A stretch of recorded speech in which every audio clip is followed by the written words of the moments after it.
അപ്പൊ ഗായ്സ് ഇന്ന് നമ്മൾ കാണാൻ പോണത് വേൾഡിൽ തന്നെ ഫേമസ് ആയ മാഞ്ചസ്റ്ററിലെ ക്രിസ്മസ് മാർക്കറ്റ് ആട്ടോ. ഈ പ്രാവശ്യം എല്ലാ വർഷത്തെക്കാളും ഏറ്റവും വലിയ ക്രിസ്മസ് മാർക്കറ്റ് ആട്ടോ മാഞ്ചസ്റ്ററിൽ വന്നേക്കണം. മാർക്കറ്റിക്ക് കയറിയപ്പോ തന്നെ ഒരു ഷോപ്പിൽ ജിന്ന് സാമ്പിൾ വെച്ചാണ്. ഒന്ന് നോക്കിയല്ലോ ഒരെണ്ണം അങ്ങോട്ട് പൂശി. അതിന്റെ ഇടയ്ക്ക് അത്യാവശ്യം സോപ്പൊക്കെ എടുത്ത് തിന്നുണ്ടായി. ഈ പ്രാവശ്യം നവംബർ 7 തൊട്ട് ഡിസംബർ 22 വരെ ആട്ടോ മാഞ്ചസ്റ്ററിലെ ക്രിസ്മസ് മാർക്കറ്റ്. പിന്നെ ഈ ക്രിസ്മസ് മാർക്കറ്റ് കാണാൻ വേറെ കാശറൊന്നുമില്ല കേട്ടോ. മൊത്തം 10 പ്ലേസിലായിട്ടാട്ടോ ക്രിസ്മസ് മാർക്കറ്റ് ഒരുക്കിയേക്കണം. Albert Square, Piccadilly Gardens, Market Street, Cathedral Gardens, Saint Ann's Square, New Cathedral Street, Exchange Square, King Street, the Corn Exchange. ഇവിടേക്ക് ആയിട്ടാണ് ക്രിസ്മസ് മാർക്കറ്റ് സെറ്റ് ആക്കിയാണ്. എല്ലാം നടന്നു കാണാനുള്ള ഡിസ്റ്റൻസ് ഉള്ളൂ കേട്ടോ. മൊത്തം 200-നും മേലെ സ്റ്റാളുകൾ ഉണ്ട് കേട്ടോ ഇവിടെ.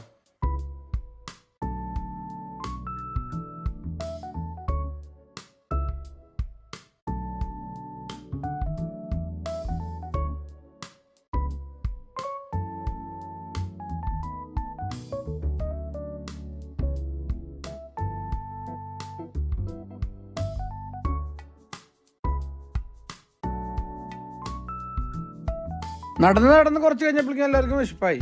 പിന്നെ അവിടുത്തെ സ്റ്റാളുകളിലൊക്കെ കയറി എന്തൊക്കെ കഴിക്കാൻ പറ്റും അതൊക്കെ കഴിച്ചു. സ്റ്റാളുകളൊക്കെ കാണാൻ നല്ല ഭംഗിയുണ്ട് കേട്ടോ. അതുപോലെ തന്നെ ഫുഡ് സ്ട്രീറ്റിലെ ഫുഡുകളും ഒക്കെ പല ടൈപ്പ് സാധനങ്ങൾ. അതിന്റെ ഇടയ്ക്ക് ഒരു ചുള്ളൻ ഗിറ്റാറും പിടിച്ച് എന്റെ കൽപ്പില് പാടുണ്ടായിരുന്നു. പിന്നെ കുറെ കലാകാരന്മാരെ അവിടെ ഇവിടെ ഒക്കെ നിന്ന് കുറെ പരിപാടികൾ അവതരിപ്പിക്കുന്നുണ്ട്. ക്രിസ്മസ് മാർക്കറ്റിൽ പോയ മെയിൻ സംഭവം മുൾഡുവൈന. അങ്ങനെ ഞങ്ങളൊരു മുൾഡുവൈൻ പടക്കാനുള്ള പരിപാടി. മുൾഡുവൈൻ എനിക്കും ഭയങ്കര ഇഷ്ടമാട്ടോ. മുൾഡുവൈൻ നമുക്ക് പല ഫ്ലേവറിലൂടെ കിട്ടും കേട്ടോ. ഞങ്ങളൊരു നോർമൽ മുൾഡുവൈൻ വാങ്ങി. നമ്മുടെ വൈൻ ചെറുതാക്കി ചൂടാക്കി കുടിച്ചാൽ ഏകദേശം ആ ഒരു ടേസ്റ്റാ മുൾഡുവൈൻ. ഞങ്ങൾ എപ്പൊക്കെ മാഞ്ചസ്റ്റർ പിക്കാഡലിക്ക് പോയാലും ഈ ചേട്ടൻ അവിടെ ഡാൻസ് കളിക്കുന്നുണ്ടാവും.